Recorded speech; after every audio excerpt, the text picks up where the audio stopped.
Hi friends, నేను మీ Shantani from KC parrot bits.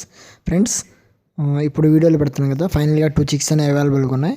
ఒక పుంజు, ఒక పెట్టండి. ఫైనల్గా ఈ 2 చిక్స్ అనేవి అవైలబుల్గా ఉన్నాయి. అండ్ వీటి ప్రైస్ వచ్చేసి 5500 రూపీస్ అండి. ట్రాన్స్పోర్ట్ సిటీస్ కూడా మీకు అవైలబుల్గా ఉన్నాయండి. ఓకే ఫ్రెండ్స్, ఉంటాను. అండ్ ఏజ్ వచ్చేసి 2.5 months ఫ్రెండ్స్. ఓకే ఫ్రెండ్స్, ఉంటాను.